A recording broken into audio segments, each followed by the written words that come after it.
नमस्कार दोस्तों, 19 अक्टूबर 2021 के एपिसोड में अहिल्या खंडेराव से कहती है, शायद आपको ये बात पता नहीं कि बाबा साहेब ने तारापुर किले के मुहिम का नेतृत्व गुणोजी दाजी के पास दिया है और उसमें कुछ गलत भी नहीं है क्योंकि गुणोजी दाजी हमारी सेना के सेनापति है। लेकिन बाबा साहेब इस मुहिम में आपकी राय जानना चाहते थे। आप इस मुहिम के बारे में क्या सोचते हो, आपकी क्या राय है, ये बाबा साहेब जानना चाहते थे। लेकिन आपने इस मुहिम में कोई भी रुचि दिखाई नहीं।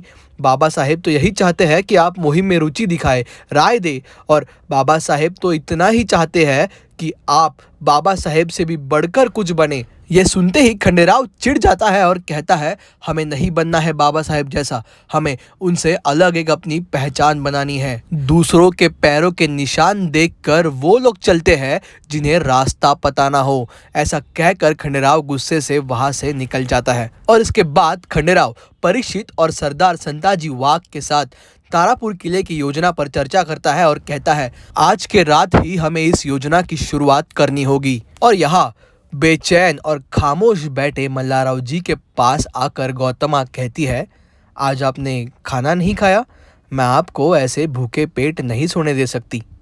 और आप में और खंडेराव में आज फिर से अनबन हुई ना। आप क्यों नाराज़ होते हो खंडेराव से? उसकी सबसे ज़्यादा तकलीफ़ आपको ही होती है। और अगर आप दोनों एक दूसरे पे ऐसे ही गुस्सा होते रहे तो सुलह होने के बजाय अनबन बढ़ती ही जाएगी। सरकार, आप अपनी जगह पे बिल्कुल सही है, लेकिन आपको तो पता है ना, खंडेराव की सोच थोड़ी अलग है। वो हमेशा कुछ हटके करना चाहता है। ये बात सुनते ही अभी तक चुप बैठे मल्लाराव जी कहते हैं, तो सोच अलग होने वाले लोगों को भी अनुशासन और नियम का पालन करना ही पड़ता है। बता दीजिए अपने बेटे को। ये बात सुनते ही झूठा मूठा गुस्सा दिखाकर गौतमा रानी साहब कहती है, अच्छा, कोई गलती करे तो वो हमारा बेटा, और जब गर्व से कहने की बात हो तो वो आपका बेटा। और उतने में ही वहाँ एक दासी मल्लाराव जी के लिए खाने की थाली लेकर आती है और इसके बाद गौतमा रानी साहेब मल्लाराव जी को खाना खाने बिठाती है। मल्लाराव जी खाना शुरू करते हैं और कुछ देर बाद ही गौतमा धीरे आवाज़ में कहती है, जब तक किसी को पानी में ना उतारा जाए तब तक वो तैरना कैसे सीखेगा।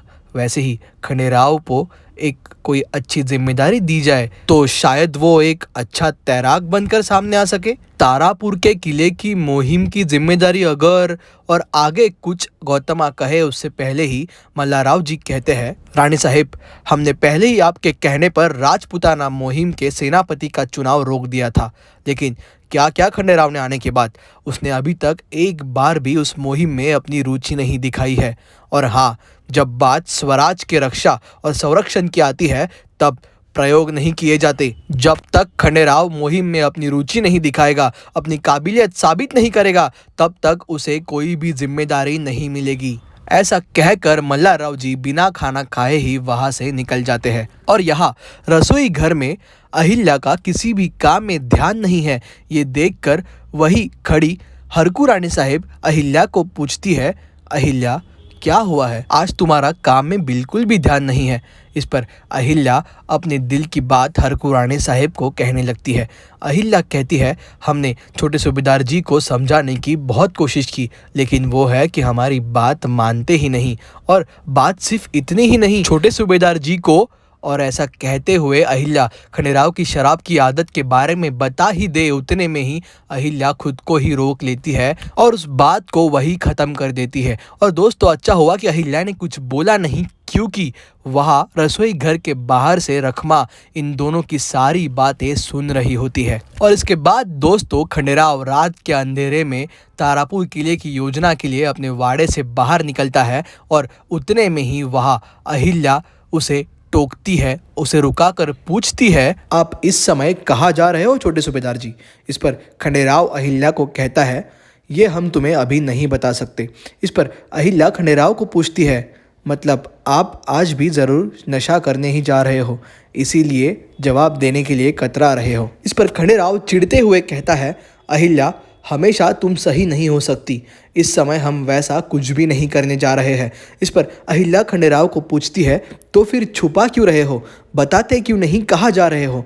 आपको कितनी बार समझाया छोटे सूबेदार जी, लेकिन आप है कि मानते ही नहीं। अहिल्या की ये बातें सुनकर खंडेराव चिढ़ जाता है और कहता है, बस करो अहिल्या, कैसे विश्वास दिलाए तुम्हें हम, लाख बुरे सही लाख गलत सही, लेकिन कभी झूठ नहीं बोलते तुमसे, कभी कुछ छुपाते भी नहीं तुमसे, फिर भी तुम ये सब। लानत है। और हाँ, चिंता करने की कोई ज़रूरत नहीं, क्योंकि वक्त आने पर तुम्हें पता चल जाएगा कि हम कौन से नशे की तलाश में कहाँ गए थे।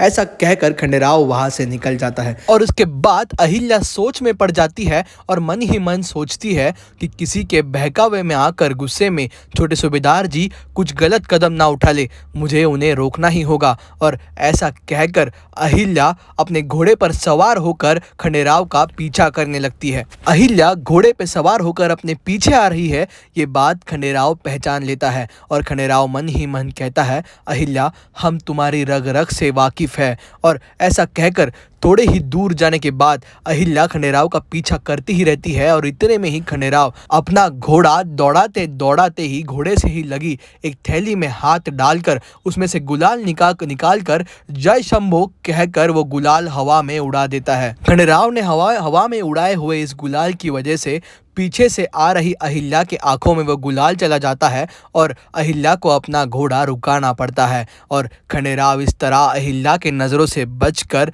वहाँ से निकल जाता है। दोस्तों, यही आज का एपिसोड ख़त्म होता है।